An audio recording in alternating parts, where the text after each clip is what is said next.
जो अपनी गलतियों से सीखता है वही सफल होता है। देखिए होता क्या है कि पहले हम जो है कोई कार्य करते हैं तो एक आध दो बार मिस्टेक तो हो ही जाता है। अगर आप साइकिल चलाना बचपन में सीखते हैं तो एक आध बार जो है साइकिल से गिरते हैं, थोड़ा सा जो है खरोंच आती है हाथ पैर में। लेकिन जो है निरंतर प्रयास करता है वो कम से कम एक आध दो चोट के बाद साइकिल चलाना सीख जाता है और उसके लिए ज़िंदगी आसान हो जाती है। तो ऐसे ही आप जो है अगर एक बार एग्ज़ाम में सफल नहीं हुए, दो बार नहीं हुए, तीन बार नहीं हुए, चौथी बार अपनी कमियों को देखिए कि क्या-क्या कमियाँ रह गई, उन सभी को सुधार करते हुए चौथी बार एग्ज़ामिनेशन में बैठिए, आपको ज़रूर सफलता मिलेगी। देखिए आज है 26 फरवरी और आज के वीडियो में 26 फरवरी के टोटल 10 मोस्ट इम्पोर्टेंट प्रश्नों पे हम चर्चा करेंगे, जो कि आपकी सभी आगामी परीक्षाओं के लिए मोस्ट इम्पोर्टेंट है। तो शुरू से लास्ट तक वीडियो में बने रहिए। देखिए इस वीडियो को पूरा देखने के बाद आप इसकी पीडीएफ फाइल भी डाउनलोड कर सकते हैं नीचे डिस्क्रिप्शन बॉक्स में और हमारे टेलीग्राम चैनल पे, दोनों जगहों पे इस वीडियो की पीडीएफ मिल जाएगी। तो चलिए शुरू करते हैं वीडियो को, लेकिन पहले बता दूं चैनल को सब्सक्राइब जरूर कर लीजिएगा अगर आप नए चैनल पे, साथ में बेल आइकॉन को जरूर प्रेस कीजिएगा ताकि आने वाले वीडियोज़ के सभी नोटिफिकेशन आपको मिलते रहें। और देखिए वीडियो को लाइक और शेयर भी कर दीजिएगा। देखिए आज का पहला प्रश्न है कि हाल ही में थम्स अप ने किस फिल्म अभिनेता को अपना ब्रांड एम्बेसडर बनाया है। तो देखिए जो थम्स अप आप पीते हैं, ठीक है, इसका प्रचार प्रसार आप शाहरुख खान करेंगे। देखिए थम्स अप जो है ये कोका कोला की ही एक कंपनी है। इसने जो है थम्स अप को खरीदा था, बहुत लंबी कहानी है, अभी आपको वहाँ पे नहीं जाना है क्योंकि वो एग्जाम में नहीं पूछा जाएगा। तो ये मान के चलिए कि जो कोका कोला है इसने फिल्म अभिनेता शाहरुख खान को अपने लोकप्रिय उत्पाद थम्स अप का ब्रांड एम्बेसडर बना दिया है। अगला है कि हाल ही में डिश टीवी ने किस क्रिकेटर को अपना ब्रांड एम्बेसडर बनाया। तो देखिए क्रिकेटर हैं ऋषभ पंत जी, जिनको आप जानते होंगे अच्छी तरीके से, इनको उत्तराखंड का भी ब्रांड एम्बेसडर बनाया गया है और ये अब डिश टीवी के भी ब्रांड एम्बेसडर बन गए हैं ऋषभ पंत। देखिए ऋषभ पंत अगले 2 सालों के लिए जो है ब्रांड एम्बेसडर बने हैं, ये प्रचार प्रसार करेंगे डिश टीवी का। अगला है कि विश्व क्षय रोग दिवस यानी कि वर्ल्ड टीबी डे कब मनाता है। देखिए टीबी डे यूँ तो 24 मार्च को मनाया जाएगा अगले महीने में, लेकिन मैं आपको एक महीने पहले ही बता दे रहा हूँ कि जो आपका विश्व टीबी डे है यानी कि विश्व क्षय रोग दिवस है, ये 24 मार्च को हर साल मनाया जाता है। और 2022 के लिए इसकी थीम रखी गई है invest to in TB save lives. इसको जरूर याद रखिएगा, थीम ही एग्जाम में पूछा जाता है। तो 24 मार्च को विश्व टीबी दिवस मनाते हैं हम। और जो इसकी थीम रखी गई है 24 मार्च के लिए, ये रखी गई है invest to in TB save lives. देखिए जो आपका टीबी होता है, ठीक है, तो देखिए ये जो है एक बैक्टीरिया होता है यानी कि जीवाणु होता है, इसका नाम होता है माइकोबैक्टीरियम ट्यूबरक्लोसिस, ठीक है। तो माइकोबैक्टीरियम ट्यूबरक्लोसिस जो है ये कारक होता है टीबी का। एग्जाम में प्रश्न ये बनता है कि टीबी जो है ये जीवाणु के कारण होता है, विषाणु के कारण होता है यानी कि बैक्टीरिया के कारण होता है, या फिर वायरस के कारण होता है, या फिर फंगस के कारण होता है, या फिर एल्गी के कारण होता है। तो एक बैक्टीरियल डिजीज है यानी कि जीवाणु जनित रोग है टीबी। और जीवाणु कौन सा है, माइकोबैक्टीरियम ट्यूबरक्लोसिस। अगला प्रश्न है कि हाल ही में भारत सरकार ने अपने डिजिटल मिशन के तहत किस केंद्र शासित प्रदेश में जन भागीदारी एम्पावरमेंट पोर्टल की शुरुआत की। तो देखिए अभी हाल ही में भारत सरकार ने जम्मू कश्मीर में एक जन भागीदारी एम्पावरमेंट पोर्टल को शुरू किया है। और इस पोर्टल पर जो है प्रत्येक ब्लॉक यानी कि जितने भी ब्लॉक हैं, जितने भी नगर पालिका हैं, जितने भी गांव हैं, जिले हैं जम्मू कश्मीर में, उनके स्थान के संबंध में उनके कार्यों की खोज की जा सकती है इस जन भागीदारी एम्पावरमेंट पोर्टल पर यानी कि वेबसाइट पर।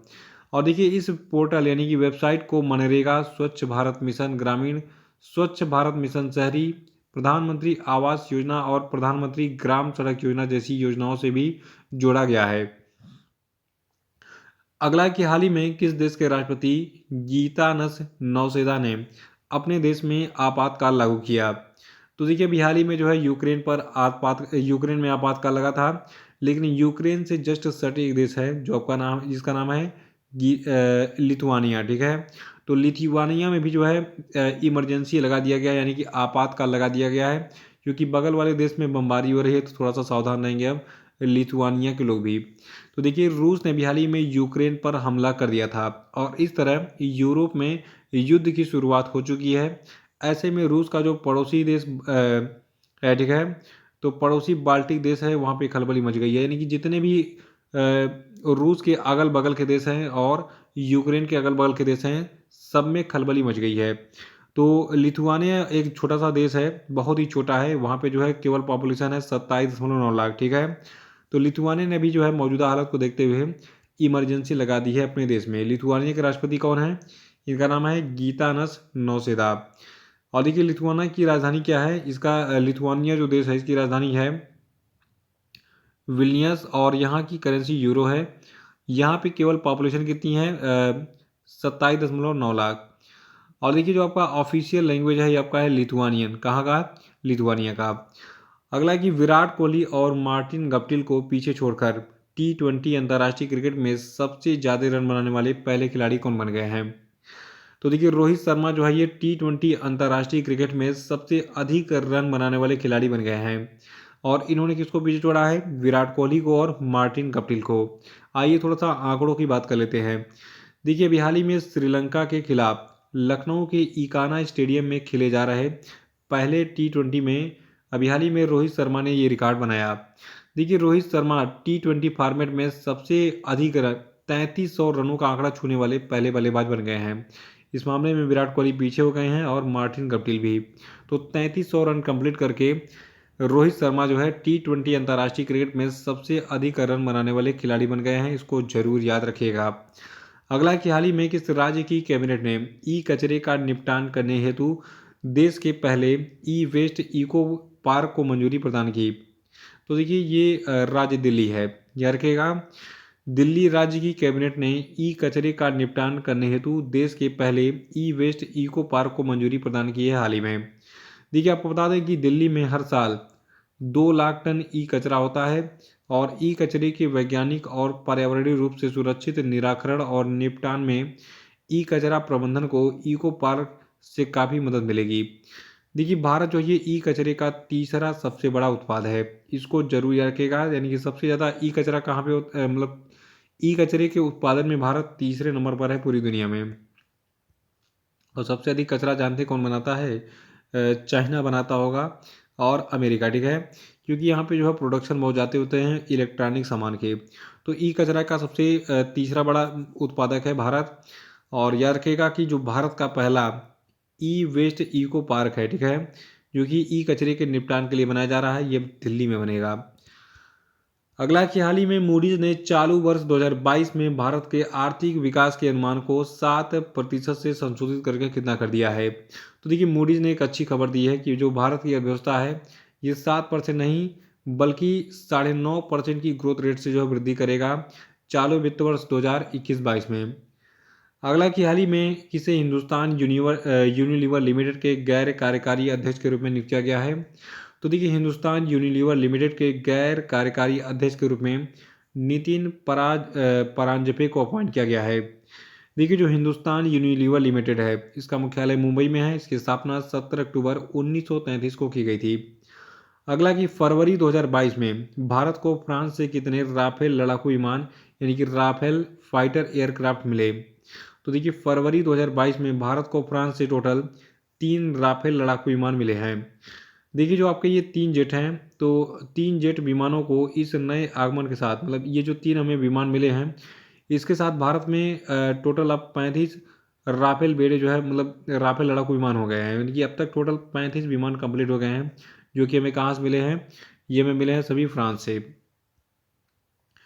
देखिए जो 36वां और अंतिम राफेल विमान बचा है ये मार्च अप्रैल 2022 तक फ्रांस से भारत में पहुंचेगा और एक प्रशिक्षक विमान होगा ये 36वां वाला, ठीक है। यानी कि 35 विमान जो है ये लड़ाकू विमान हैं और उसमें एक प्रशिक्षक विमान है उसे ट्रेनिंग दी जाएगी जो हमारे भारतीय वायुसेना के पायलट हैं या फिर एक तरीके से कहा जाए जो एक तरीके से जो उसको उड़ाएंगे उनको लिए, ठीक है।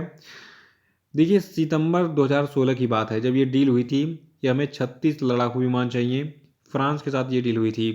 तो सितंबर 2016 में भारत ने 36 लड़ाकू विमानों के लिए यानी कि राफेल लड़ाकू विमानों के लिए फ्रांस के साथ कुल 59,000 करोड़ रुपए में एक सौदे का आदान प्रदान किया था।